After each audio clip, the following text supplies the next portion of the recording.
사도신경하심으로 우리의 신앙을 하나님 앞에 고백합니다. 나는 전능하신 아버지 하나님, 천지의 창조주를 믿습니다. 나는 그의 유일하신 아들 우리 주 예수 그리스도를 믿습니다. 그는 성령으로 잉태되어 동정녀 마리아에게서 나시고 본디오 빌라도에게 고난을 받아 십자가에 못 박혀 죽으시고 장사된 지 사흘 만에 죽은 자 가운데서 다시 살아나셨으며 하늘에 오르시어 전능하신 아버지 하나님 우편에 앉아 계시다가 거기로부터 살아있는 자와 죽은 자를 심판하러 오십니다. 나는 성령을 믿으며 거룩한 공교회와 성도의 교제와 죄를 용서받는 것과 몸의 부활과 영생을 믿습니다. 아멘. 찬송가 357장입니다.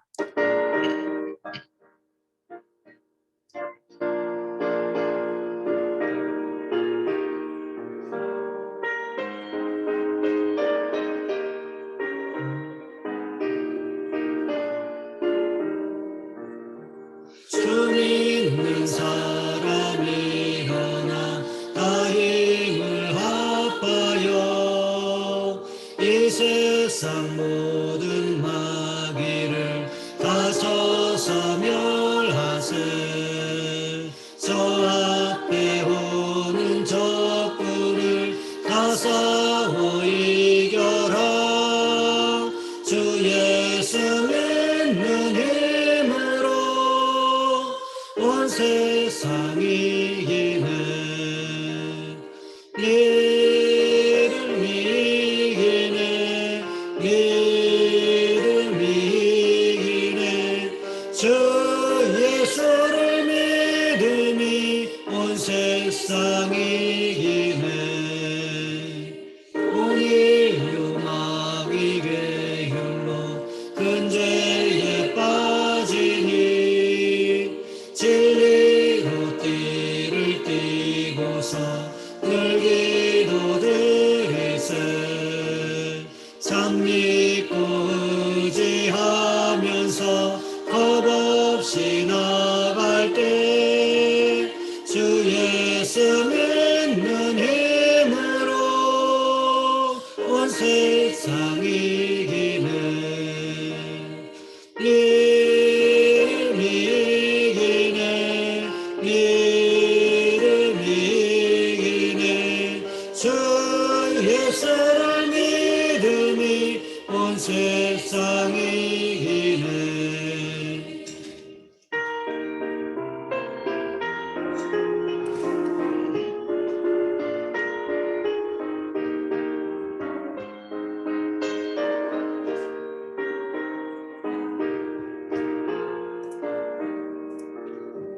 끝까지 이긴 자에게 이 옷을 입히고 또 영생 복을 주시니 참 기쁜 일세.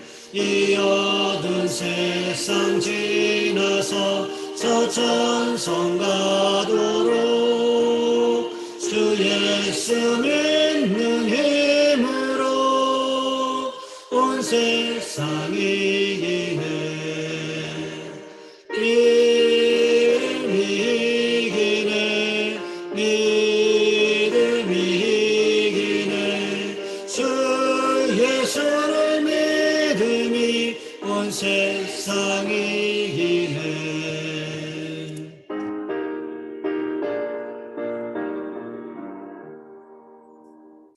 오늘 말씀 열왕기하 4장에서 보겠습니다.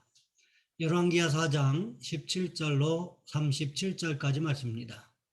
제가 가진 성경은 구약 성경 566쪽에 있습니다. 제가 봉독해 드립니다. 여인이 과연 잉태하여 한 해가 지나 이때쯤에 엘리사가 여인에게 말한 대로 아들을 낳았더라. 그 아이가 자라매 하루는 추수꾼들에게 나가서 그의 아버지에게 이르렀더니 그의 아버지에게 이르되 내 머리야 내 머리야 하는지라. 그의 아버지가 사원에게 말하여 그의 어머니에게로 데려가라매 곧 어머니에게로 데려갔더니 낮까지 어머니의 무릎에 앉아있다가 죽은지라. 그의 어머니가 올라가서 아들을 하나님의 사람의 침상에 두고 문을 닫고 나와 그 남편을 불러 이르되 청하건대 사원 한 명과 나귀 한 마리를 내게로 보내소서. 내가 하나님의 사람에게 달려갔다 돌아오리다 하니 그 남편이 이르되 초하루도 아니요 안식일도 아니거늘 그대가 오늘 어찌하여 그에게 나아가고자 하느냐 하는지라. 여인이 이르되 평안을 비나이다 하니라. 이에 나귀의 안장을 지우고 자기 사원에게 이르되 몰고 가라.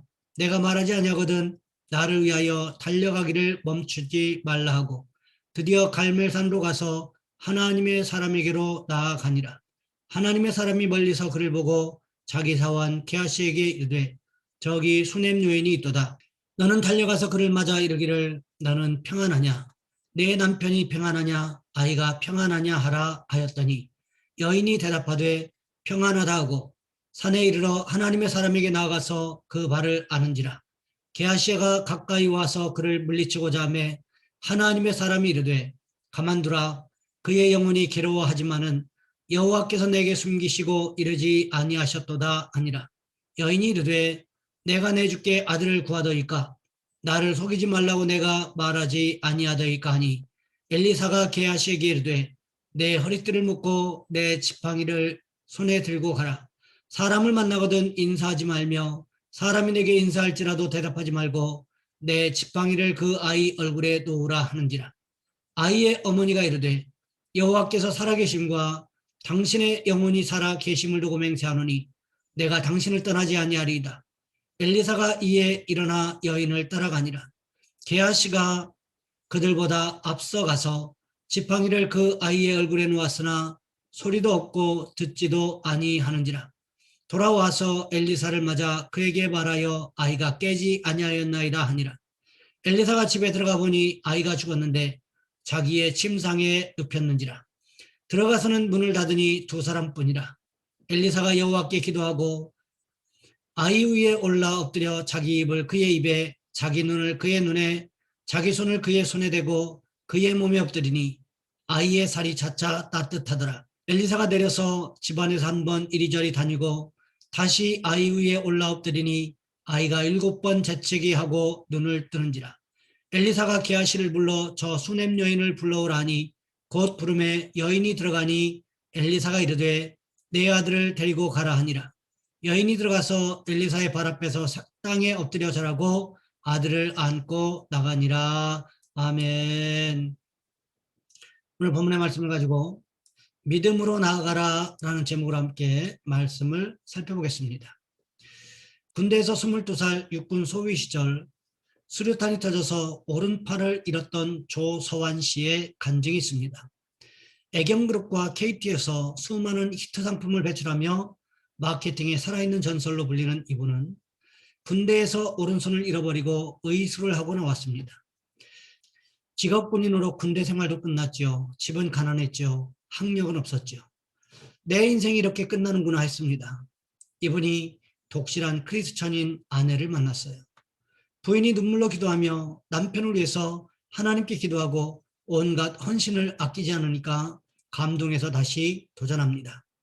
인생을 포기하지 않고 다시 대학 시험을 준비해서 왼손밖에 쓰지 못하지만 대학을 입학하고 졸업했는데 그 다음이 문제예요. 팔이 한쪽이 없으니까 회사 면접 보고 나면 다시 오라는 소식이 없어요. 면접관들이 그런 몸으로 어떻게 일을 할 수 있겠느냐 아마 그렇게 생각한 것 같죠. 그러나 새벽 기도에 나와서 아내와 함께 눈물로 기도하니까 주님께서 마음에 희망과 용기를 주셨어요. 절대 포기하지 마라. 내가 너와 함께한다. 그래서 다음 면접을 보는데 사람이 손만 갖고 일합니까? 머리로 일해야 하죠. 제가 제 능력을 가지고 이 회사에서 크게 공헌할 수 있습니다. 얼마나 당당하게 말하는지 애경그룹 회장님이 감동해서 그때부터 30년간 한 손으로 마케팅 업무를 주의하며 아주 큰 성공을 이루었습니다. 현재 중국에서 10조 원 매출을 달성하는 목표로 많은 사람들에게 선한 영향력을 심어주고 있습니다. 이런 고백을 합니다. 손이 없어서 사람들이 싫어하고 사는 게 엄청 힘들 것이라고 생각했는데 그건 저만의 생각이었습니다. 약점으로 자신감을 잃었다는 건 핑계입니다. 전 손이 없었기에 지금껏 인생의 마라톤을 매우 보람차게 달릴 수 있었습니다. 인간으로서 아무것도 할 수 없다는 걸 깨닫는 순간 하나님의 은혜를 구하게 되었습니다. 이후로 제 인생에 개입한 하나님의 뜻을 알 수 있었고 고난 속에서도 기도의 힘을 확인하며 순종과 인내의 영성도 배우게 되었습니다. 남이 나를 생각할 때 지금이 가장 불행하다고 생각하겠지만 믿음으로 나아가면 가장 값진 새 인생을 살아갈 수 있습니다. 이것이 믿음의 사람들에게 보여주시는 하나님의 도우심이 아닌가 하는 생각이 들었습니다. 오늘 본문에서 보시면 아들이 죽는 절망의 상황 가운데서도 믿음으로 나아갔던 수넴 여인에 대하여 기록하고 있습니다. 엘리사 선지자의 예언대로 수넴 여인이 잉태하고 아들을 낳았습니다. 그러니 수넴 여인의 가정이 정말 오랜만에 웃음소리가 끊이지 않게 되었을 것입니다. 아이 때문에 울기도 하지만 아이 때문에 웃는 것이 우리 가정 아닙니까? 그러던 어느 날 갑자기 아이가 아버지가 일하는 밭에 오더니 머리가 아프다고 합니다. 내 머리야 내 머리야 했습니다.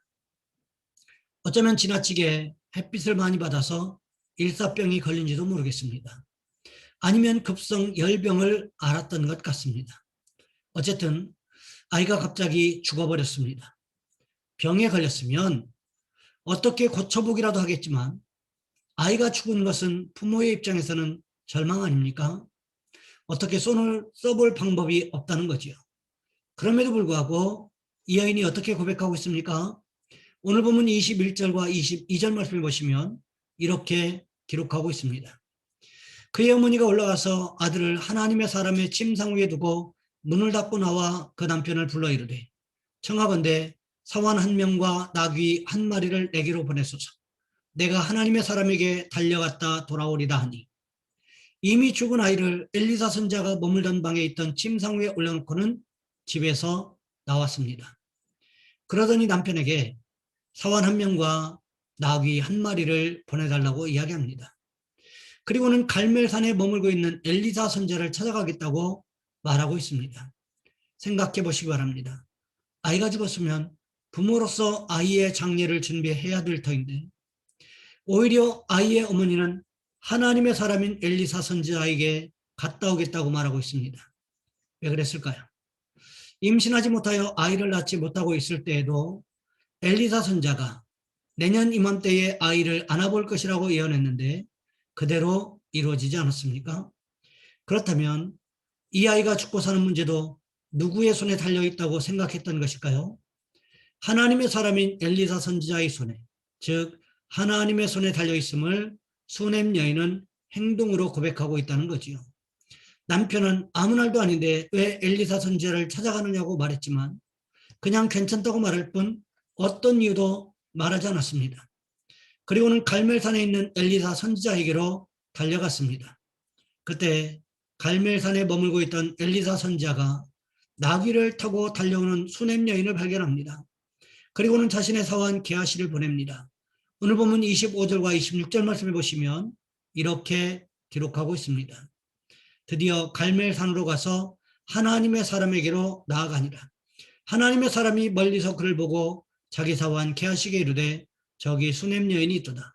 너는 달려가서 그를 맞아 이르기를 내가 평안하냐 내 남편이 평안하냐 아이가 평안하냐 하라 하였더니 여인이 대답하되 평안하다 하고 엘리사 선지자가 자신의 사원 게하시를 수넴 여인에게 보냅니다. 그리고는 이렇게 물어보라고 시켰습니다.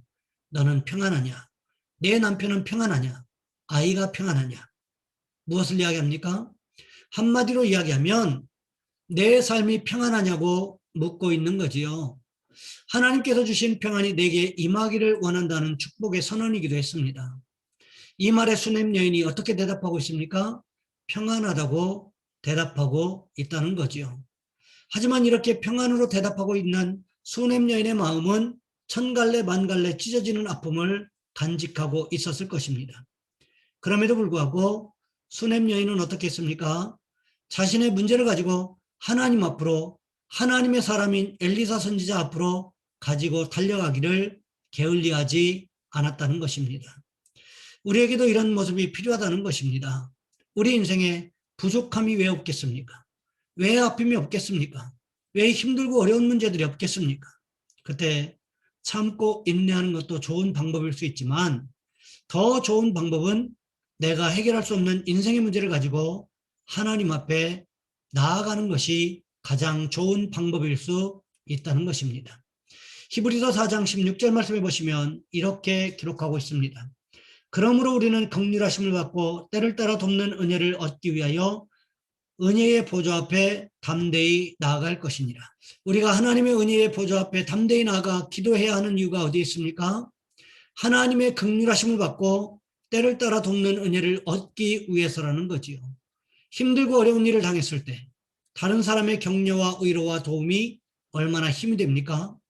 쓰러졌다가 다시 일어날 동력을 얻게 되는 경우들도 있지 않습니까?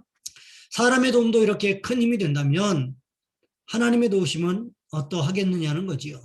그것은 말로 표현할 수가 없겠지요. 그렇습니다. 우리는 힘들고 어려운 문제를 만났을 때마다 오늘 본문의 수넴 여인처럼 하나님께만 해결책이 있다는 믿음을 가지고 하나님 앞에 기도로 나아가는 축복이 있으시기를 주님의 이름으로 부탁을 드립니다. 이 시간 우리 한 목소리 함께 기도하겠습니다. 우리의 삶의 현장에서 힘들고 어려운 일을 만났을 때마다 오직 하나님께 기도로 나아가는 모습이 우리 가운데 있게 도와주옵소서.